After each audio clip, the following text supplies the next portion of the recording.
Greetings everyone, this is SteamTeamRedubUK, CC Trainor-Ling, here to bring you another episode review from Season 5 of The Loud House. Today's episode is titled Runaway McBride. First we'll discuss the plot, and then my thoughts and critiques with my final score. So, let's get right into it. The episode begins with Clyde skipping out on his usual waltz night with his dads to hang out with his friends instead. Worried they're losing their son, his dads try coming up with a plan to get his friends to spend time at their house by spying on them and taking notes on what they like. They bring home everything they need to keep the kids from going to a real arcade, movie theater, roller rink, and even a water park. However, just before they're about to demolish their house to stop Clyde from going to a real demolition, they confess their previous actions were meant to stop their son from leaving their lives. The episode ends with the McBrides coming to terms with the reality of how things need to change, and with Flip making a change to their house by smashing out a wall. Well, they did say they wanted more natural light, didn't they? Well, that concludes the plot of the episode, so now we come to my thoughts and critiques. You know, I really try, folks. I really try to be cool with Clyde's dads. I understand it's in their nature to be protective of their only child, but somebody has to say it. These people need to get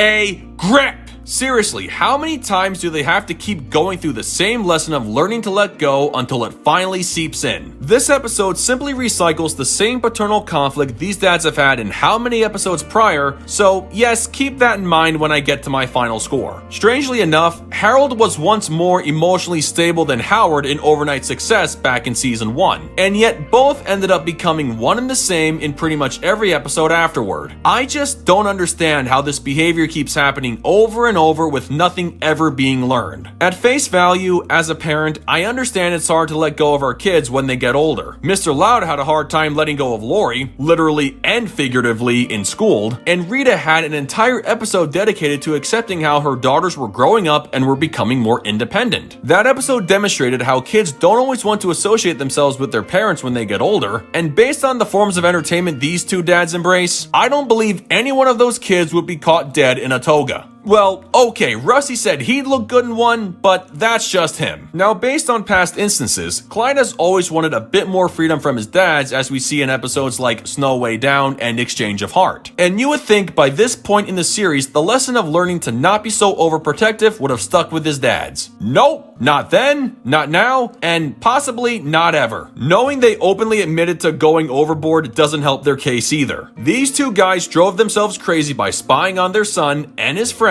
spending who knows how much money on things they needed to keep him from going to public venues, and they were willing to smash their mid-century magazine home just to satisfy the need to have their son around all the time. Bringing home some arcade machines and a large movie theater style TV is one thing, but turning their residence into a water park and allowing a creep like Flip to come in with a wrecking ball with the intent to destroy everything, just come on, really? If you ask me, his dads need therapy sessions with Dr. Lopez a lot more than Clyde does. Speaking of whom, and I don't know if this counts as an insult or compliment, but it's a sad day when Clyde was more accepting of change than his own dads. Sure, he may have had some previous problems with change like we saw in episodes like Predictability, but at least the final few minutes of school featured him, at that time, accepting the fact things in middle school were going to be different. He had better moments of growth throughout those particular episodes, and yet his dads were constantly reset back to how they were before all of their episodes began. The fact this kid, with all the problems he's had throughout the show, is more of an adult than his own parents really says something, and it's not something good. Again, the Loud parents may have had a hard time letting go of their own kids in seasons 4 and 5, but it didn't take episode after episode after episode with them repeating the same internal conflict to get to where they needed to be emotionally, and then have everything go back to how it was before. I guess the only thing I can say about the McBrides is I don't believe they're horrible parents. Compared to parents like Mr. and Mrs. Fox and their kids, these dads haven't exactly steered Clyde in the wrong direction, or that their son turned out to be a complete wreck because of his upbringing. Way too excessive at helicopter parenting despite good intentions? Absolutely. But as far as we've seen, they hardly ever fight, no one gets hurt in any way, shape, or form, and their love for each other is very strong. I have to at least give them that. To close out this review, I want to make one final note. Tyler makes a cameo as the DJ for the roller rink in Clyde's house. You know what? I have to give credit to the writers for keeping that part of Tyler's character consistent. First, it's brought up in Farm to Unstable. Scoots mentioned how he became certified in high crimes, the episode that's paired with this one, and here he's seen doing it more professionally. Although I still question the way he orders food in a restaurant despite those looks of his, him being a talented DJ makes up for it. Maybe I'm overselling that part of his personality, but that's beside the point. Overall, this episode was like a different version of Undercover Mom, but it got a lot of things wrong and it's nowhere near as good or sentimental. I'll also say this is the worst episode of season 5, so it's worse than Broadcast Blues. There's only so many times you can repeat this kind of paternal-based conflict for the same two characters until it becomes the norm, and that's not good. Harold and Howard McBride are the two biggest examples of status quo characters in the series, once again starring in yet another episode where they just can't seem to let their son grow up and be his own person. Only this time they abandoned all common sense and went way too far. Clyde isn't protesting against his dads the way he did in previous episodes, at least not until the end of this one, and knowing how he acts more mature than his own father's is not something to brag about to other parents. I get how his dads had good intentions and that they love spending time with their only child so much that they'll do anything to make him happy, but going as far as they did was only going to make things worse when they felt they had to upgrade from a basic arcade machine to a wrecking ball prepared to destroy their home. All in the name of love, mind you. By the end, they came to their senses and realized they can't stop time, therefore allowing Clyde to become more independent. Will this lesson finally stick when season 6 comes along? We'll find out soon enough. With that said, I give Runaway McBride a 4.5 out of 10. Well folks, that concludes my review of Runaway McBride. Maybe I should start taking bets on how long it's going to be until the next time we see these two dads go right back to how they were before. At the time of this video being made, and if there is another episode featuring them in the same capacity as they were featured here, I say sometime before episode 13 of season 6. Anyone else? Place your bets, everyone. This should be good, but I seriously hope I'm proven wrong. So what did you guys think of it? Love it? Hate it? Something you would add? Change? Keep it as it is? Let me know in the comments below, and make sure to subscribe to this channel for the latest Loud House content. That's going to do it for me. I'll catch you guys for the next video, but until then, this is SteamTeamRedubUK, CC Trainor-Ling, signing off. Peace out, home slices.